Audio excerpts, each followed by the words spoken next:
Estamos de volta e obrigado por sua participação, obrigado por acompanhar nossa programação, obrigado por nos visitar também aqui na Canção Nova em nossos eventos. A Canção Nova que periodicamente programa eventos seguindo de forma especial o calendário litúrgico e você pode vir aqui participar com a gente. Para conhecer nossos eventos, todos eles são gratuitos, você pode acessar eventos.cançãonova.com e programar-se durante o ano, inclusive porque existem indicações de chefes de caravanas que vêm até a Canção Nova. Para conhecer também os nossos eventos, você pode ligar no 0 Operadora 12 3186 2600 e vir participar com a gente, tá bom? Obrigado desde já, você que nos visita e nesses dias está aqui na Canção Nova. Nós continuamos conversando sobre atividade física e suplementação, agradecendo a sua participação aqui com a gente. Nós vamos à próxima pergunta, neste terceiro e último bloco. Renato, a Graziele Silva, ela quer saber a opinião sobre a dieta Duncan. Boa noite, Graziela. A dieta do Duncan foi um médico, tá, que ele fez alguns estudos sobre retirada do carboidrato. Elas são fases. Dia você só pode comer carboidratos. Tem dias que você só pode comer proteína, aí no outro dia você pode colocar alguns legumes. É uma dieta que eu não recomendo, tá? Porque essa dieta ela sobrecarrega muito o fígado pelo excesso de proteína. Essas proteínas podem ser tanto proteínas gordas, que são saturadas, ruins, quanto gorduras magras, tá? Então a gente tem que tomar muito cuidado com essa dieta da proteína, porque você faz uma restrição e essa restrição às vezes, para alguns pacientes, podem trazer alguns malefícios, principalmente no fígado e na excreção renal. Então, tome cuidado com a orientação médica dos exames. Se der resultado, dá, mas a perda de peso não é tão saudável quanto uma reeducação alimentar. Então, sempre priorizar a reeducação alimentar e não dieta restrita. Ok, uma curiosidade antes da próxima pergunta. De um modo geral, um percentual de pessoas que vocês conhecem e que levam de fato a sério essa proposta que ela permeia a resposta de vocês, que é uma atividade física, um acompanhamento médico e uma alimentação acompanhada. Quantas pessoas que vocês conhecem que, de fato, em termos de percentual, tá bom? Levam isso a sério no sentido de procurarem orientação profissional e por um período que seja significativo, que acabe por, de fato, responder no dia a dia da pessoa àquelas que são as buscas que ela tem. Olha, hoje eu posso falar, Ricardo, que 50% dos meus pacientes, eles procuram bons profissionais e, lógico, a alimentação e a atividade física, tá? E sempre, se com algum problema de saúde ou eu procuro um médico. Isso é, eles aliam a nutrição com a atividade física e com a medicina no sentido de também aí ser acompanhado. Antigamente era mais espalhado, mas atualmente está bastante difundido essa equipe multidisciplinar. Obrigado, Daniel. Ricardo, assim, hoje, né, na academia e alguns clientes, a gente observa que realmente cada vez mais tem esse trabalho multidisciplinar. Mas se a gente pensar numa amplitude populacional, no Brasil ainda é pouco, tá? A gente tem uma estatística aí, uma média de 8 a 10% da população brasileira procura atividade física orientada hoje. Então, em níveis populacionais, isso ainda é baixo.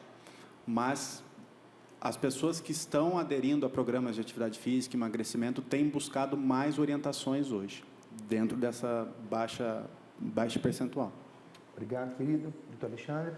Carlos, de maneira preventiva, prevenir, né, lesões, eu diria que menos de 10% dos meus pacientes que não têm nenhum sinal e sintoma me procuram para eu orientá-los para que não venha a doença.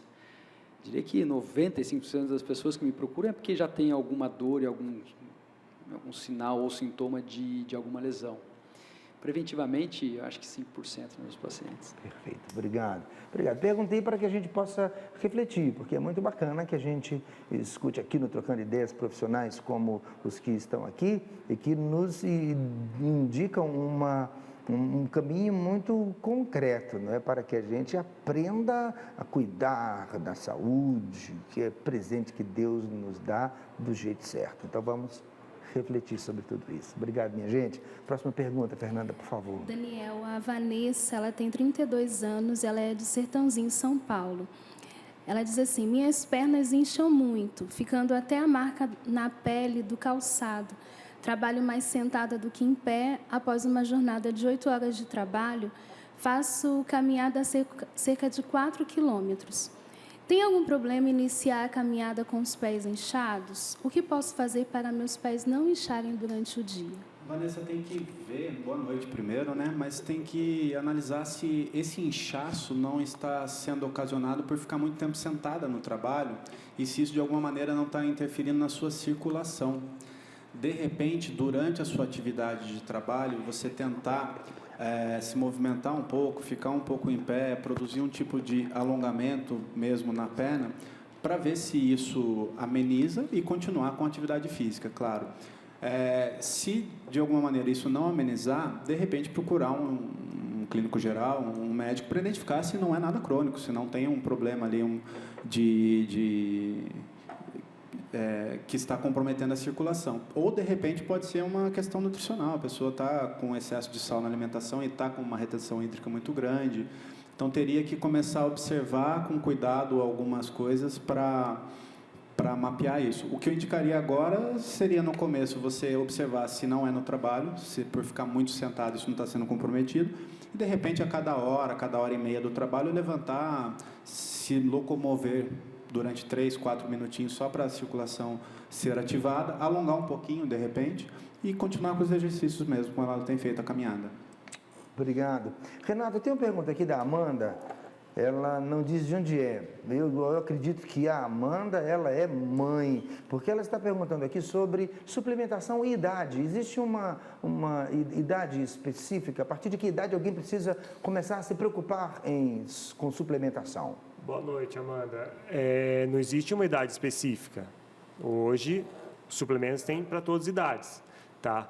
Tem para crianças, depende para qual objetivo ela quer esse suplemento, tá? Se é só para a prática esportiva, ou, meu filho está sem apetite, meu filho está perdendo peso, ou se alguma patologia ele tem fraqueza. Então, assim, não existe uma restrição, mas suplementos alimentares, aí a gente pode colocar aí, vamos dar uma média de idade aí de uns 15, 16 anos, que a gente pode começar a usar algum tipo de suplemento, tá? Mas depende de qual suplemento ela está perguntando, tá? Isso é muito amplo, então eu vou deixar meio aberto essa resposta.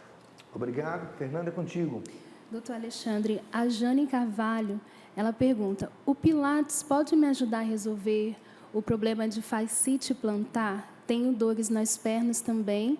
Os médicos dizem que tenho a musculatura contraída. Jane, o Pilates pode te ajudar, né? Mas não é a única coisa que você deve fazer, né? A fascite plantar, para quem não conhece, é uma inflamação da fáscia plantar, ou seja, uma inflamação na planta do pé. Essa fascite plantar ela pode ocorrer por vários motivos. Entre elas, a obesidade é uma causa frequente, a falta do alongamento muscular, ou uma pisada, que a gente chama de pisada mais cava, né? Aquela curvatura do pé já é muito aumentada, então isso dá um encurtamento na face e ela inflama. Quem tem esporão do calcâneo também pode ter fascite plantar. Então, assim, o Pilates é recomendado, mas não é a única coisa que deve fazer. A primeira coisa é fechar o diagnóstico, fez o diagnóstico, começar a fazer alguns alongamentos específicos para a fáscia plantar. Existem remédios que ajudam a desinflamar essa fáscia e algumas terapias fisioterápicas, de eletroanalgesia, que vão te ajudar muito. Então, o Pilates é só vamos dizer, mais um fator adjuvante nesse seu tratamento aí. Daniel, a Caroline Vander Jesus pergunta: para o fortalecimento da musculatura de ombro, que tem frouxidão, a atividade mais indicada seria o Pilates ou a musculação? Na musculação, nós conseguimos alguns exercícios mais específicos para fortalecimento dessa cadeia do ombro de uma maneira mais efetiva. O Pilates vai contribuir com certeza, mas a musculação ela tem uma gama de movimentos com pesos, com borrachas, com polias, que podem auxiliar melhor, numa fase mais crônica, de repente, se for realmente uma lesão, uma frouxidão muito acentuada. Tá? Obrigado, Daniel. Você veio comentar comigo que alguém fez contato contigo. A Leila, eu acredito que ela é de Santos, a dona Leila, ela fez uma pergunta que eu acredito que os colegas aqui já responderam, e se tiver mais algum tipo de dúvida, Leila, pode entrar em contato que eu respondo, tá? Ok, obrigado, Daniel. Aproveito para dizer que o Daniel, você pode encontrar, quem é aqui da região, especialmente em Taubaté, você pode encontrar o Daniel na Academia Eliane Indiane. Fica onde a academia, Daniel? Dentro do Taubaté Shopping. Ok, dentro do Taubaté Shopping. Isso. O telefone também tem aqui à sua disposição, que é o DDD, é o 12 3633 3622. 3633 3622. Com o Renato também você pode entrar em contato com ele através do e-mail osorionutrição@hotmail.com. osorionutrição@hotmail.com. No consultório, 2 telefones o Renato põe à disposição. O DDD também é o 12, ele atende em Taubaté, é o 3661-6674 e o 3631, muito obrigado. 3631, ainda bem que aqui está aparecendo, aí na TV já está aparecendo correto, mas eu repito para ajudar, do jeito certo, para não atrapalhar. 3631-6674 ou 3621-2561. Correto. Está correto, Renato? Correto. Beleza. Vamos atender a sua pergunta. Renato, a Aureana Amaral, ela quer saber sobre a soja. É verdade que o organismo não consegue trabalhar bem este alimento? A soja, como muitos outros alimentos, a soja ela é um alimento alergênico. Então, tem muitas pessoas atualmente que estão tendo alergia. Tá? Então, ela teria que fazer uns exames específicos para ver se ela tem alguma alergia alimentar à soja. Tá?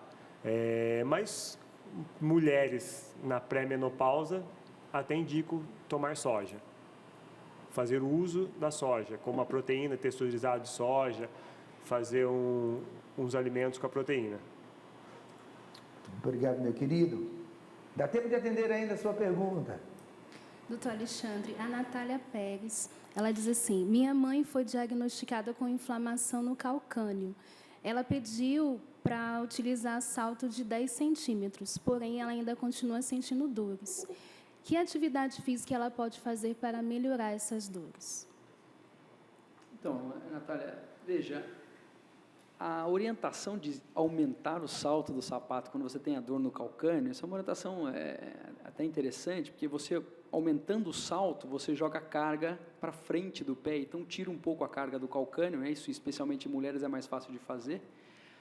10 centímetros, eu acredito que seja um salto meio alto para usar 10 centímetros. Impressionado. Eu costumo recomendar um salto... Gente. Exatamente. Que beleza. Eu costumo recomendar um salto de 6 centímetros no máximo, que tenha na frente uma plataforma, isso já ajuda bastante, né? Não é quanto mais aumenta, melhor a dor, não, é só aumentar um pouquinho, ele já tira um pouco a carga. Agora, em relação ao tratamento disso, né, só aumentar o salto também não vai resolver, né? Como eu disse para vocês, a inflamação no calcânio ela está muito relacionada, às vezes, ao esporão do calcânio, que é uma excrescência óssea, que é um pedacinho de osso que fica incomodando naquela região. Então, a primeira pisada do dia é muito dolorosa. Então, os alongamentos musculares, a fisioterapia com algumas medidas eletroanalgésicas, o tratamento é igualzinho da fascite plantar que o outro espectador perguntou. Isso costuma melhorar bem. O grande problema das lesões do pé, Natália, é que você pisa em cima do teu problema. E isso fica cada vez mais difícil de você tratar. Mas bem orientado, bem feito, as dores costumam melhorar. Mas precisa de uma coisa muito importante para as lesões no pé, viu, Ricardo? Paciência. E elas diminuem. E muitas vezes a perda de peso, por incrível que pareça, melhora muito isso, porque como o pé, o tornozelo e o joelho são articulações de carga, quanto menos carga em cima do joelho, melhor. Obrigado, doutor Alexandre. Daniel, a Josiane Oliveira, ela pergunta. Ela é de Presidente Prudente. Estou fazendo um tratamento de estômago. Existe algum tipo de exercício para esse caso de gastrite nervosa e hérnia de hiato? E ela também tem muita ansiedade. Provavelmente exercícios que tenham muita intensidade vão atrapalhar um pouco o tratamento dela. Porque o exercício intenso, ele aumenta essa acidez estomacal, ela pode vir se sentir pior ainda com o quadro. Exercícios também com alteração do plano da pessoa, muito forte, agacha, sobe, saltos, isso também pode agravar um pouquinho, acho que não seriam indicados. Talvez exercícios nessa fase mais leves, mais moderados, mais controlados, sem tanta alteração de plano e, principalmente, sem muita intensidade. Tá? Uma intensidade muito alta pode agravar um pouco. Quer dizer, ela não poderá começar uma atividade física sem uma orientação muito precisa, não é, Daniel? Sim, sim. Os exercícios moderados, no máximo, para ela seriam os indicados e sem alterar muito o plano do corpo, entendeu? Exercícios que hoje têm sido muito utilizados, né? Alguns exercícios funcionais, algumas modalidades específicas que a pessoa altera o plano do corpo a todo momento. Isso, para ela, não seria legal pelo refluxo que ela tem.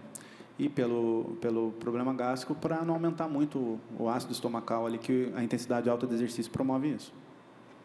Legal, obrigado. Boa noite, meu nome é Márcia, tenho 39 anos e corro de forma amadora. Tenho dificuldade de suplementar antes dos treinos. É válido suplementar à noite, um dia antes do treino? O suplemento irá agir durante o repouso e poderá ser aproveitado pela manhã, na hora do treino? Ela faz acima de 15 quilômetros, mais ou menos, Renato. Mas ela não falou qual suplemento? Não, ela não diz qual. Ainda dá tempo, viu como é o nome dela? Márcia. Ô, Márcia, querida. Eu preciso saber qual suplemento. Isso, Márcia, conta pra gente qual é o suplemento. Sem o nome você não consegue. Não, se for para regenerar, para recuperar, vale. Mas se for um termogênico, tá? Depende de... Tem vários tipos de suplemento. Mas se for tipo glutamina, BCA, whey, esses são proteínas que ajudam a recuperação. Esses sim são válidos. Perfeito. Vamos Se ela aguardar. puder mandar o nome específico, a gente responde melhor. Perfeito. Nosso tempo está correndo. Márcia, então não demore, entre em contato aqui com a Fernanda e nos indique, por gentileza, qual é o nome do suplemento que você está indicando na sua pergunta. Nós vamos atender, quem sabe, você agora, dessa vez. Daniel, o Henrique Guimarães, ele pergunta, queria saber se é correto uma empresa fazer ginástica laboral sem um acompanhamento profissional.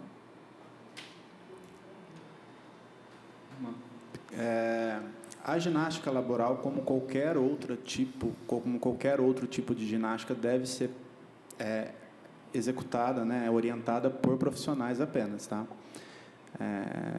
Acho que hoje a mídia, existe muitos blogueiros, muitas pessoas se fazendo em cima de atividade física sem uma formação, e isso é até um pouco de falta de responsabilidade mesmo de quem faz isso. Então, qualquer atividade física, ginástica laboral ou outros tipos de ginásticas corporais devem ser orientadas por algum profissional, sem dúvida.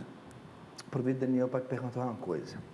Uma vez que a gente recebe assim uma enxurrada de informações na internet, em redes sociais, Twitter, Facebook, Instagram.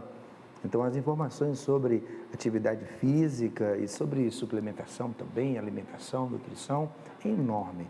Como é que eu faço, com o conhecimento que eu não possuo, identificar, não é, que são informações importantes que eu devo seguir, que eu devo trazer para a minha vida? Que dica que você dá para a gente, para que a gente saiba identificar, não é, na forma como é apresentada de um modo geral, que aquela informação, ela tem valor?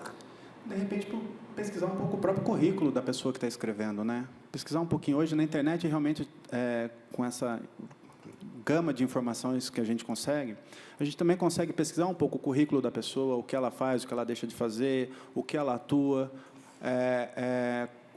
se ela já foi participante de algum tipo de pesquisa, se ela atua em algum lugar de credibilidade, a gente consegue perceber isso também e a partir daí começar a avaliar se quem está passando essa informação tem capacitação para isso. É uma pessoa de confiança?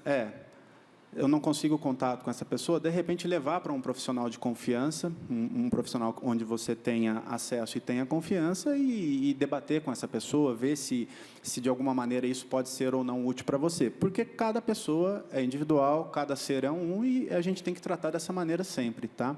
Mas tomar cuidado com os aventureiros.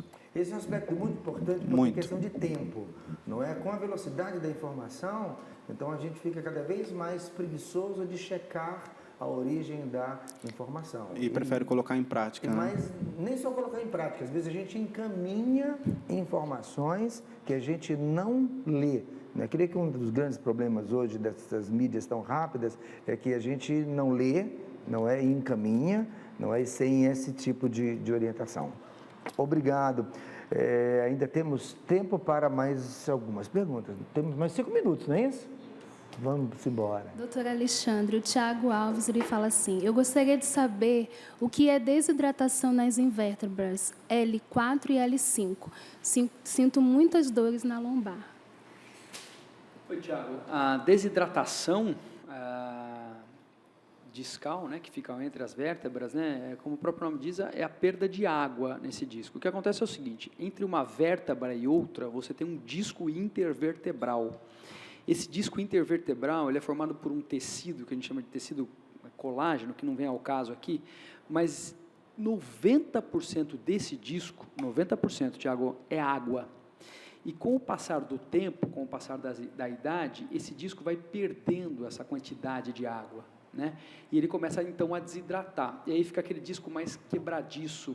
É mais ou menos como você pegar uma bolacha do mar ou uma estrela do mar e tirar ela da água, né? Ela desidrata e fica mais fácil dela quebrar, fica mais quebradiça. É mais ou menos isso que acontece com o disco intervertebral. A desidratação muito aumentada desses discos pode levar a dor lombar, e uma dor que pode estar relacionada ou não a alguma compressão lombar. Então, desidratação é isso, é a perda da água do disco intervertebral. 90% desse disco é água. Você vai perdendo água, vai perdendo a condição desse disco amortecer o choque entre duas vértebras, né? Entenda duas vértebras com o disco no meio, Tiago, como se fosse uma bolacha recheada que tem uma parte de cima, outra no meio e outra embaixo, e o recheio no meio. Aquele recheio amortece esse disco que é feito de... Estou impressionado com essa informação, 90% é água. Agora, quais seriam as causas desta desidratação, doutor? A principal causa é a idade. Então, com o passar do tempo, a gente vai perdendo água. Isso, exatamente. Então, pessoas que estão com uma idade um pouco mais avançada, elas perdem a quantidade de água, não só no disco intervertebral, mas também nas cartilagens, né? E isso tudo leva a uma desidratação de uma maneira geral, tanto na pele, quanto no disco intervertebral, quanto na cartilagem do joelho, assim por diante. Isso é desidratação da vértebra lombar, e ela pode acontecer não só na L4 e L5, como na coluna toda. Tá bom, Tiago? Última pergunta, dá tempo. Renato, minha mãe tem 67 anos e resolveu fazer a dieta da proteína. Quais os malefícios dessa dieta, principalmente para ela que já tem essa idade? É a Ivaneide, de Vitória da Conquista, Bahia. No caso dela, 67 anos, Ivaneide. O metabolismo dela já não é tão novo, ela tem uma hipersensibilidade intestinal. Então, o intestino dela absorve muito mais. Então, ela está mais propícia a piorar as patologias que ela pode ter. Se ela tem artrose, artrite, fibromialgia, se ela fizer essa dieta da proteína, vai piorar ainda mais, tá? Então, geralmente ela tem uma caquexia, que é perda de massa muscular, tá? Se ela tirar o carboidrato, isso vai piorar, tá? Então, para essas pessoas acima de 60, não praticando atividade física, eu tenho que tomar muito cuidado em fazer essa dieta da proteína, tá? Obrigado. Gente, nós chegamos ao final do nosso programa. Quero agradecer muito a sua presença. Obrigado, viu? Obrigado por nos acompanhar, obrigado por participar de nossa programação. Queremos receber você aqui na Canção Nova, em nossos eventos, para conhecer os horários, os eventos, os temas dos eventos, os aprofundamentos que acontecem aqui na Canção Nova, os acampamentos, os domingos de Cairós. O endereço eu digo para você mais uma vez, eventos.cançãonova.com. Você pode entrar em contato direto com a gente por telefone no 0 operadora 12 31 86 2600. Doutor Alexandre, muito obrigado. Obrigado mais uma vez pela sua generosidade. Da mesma forma, Daniel, Renato, obrigado. A Márcia não conseguiu mandar os A Márcia conseguiu? Não, mandou. A Márcia, manda para a gente que a gente envia para o Renato, tá bom? Um grande abraço, Deus abençoe muito você, especialmente sua família, e até o nosso próximo programa.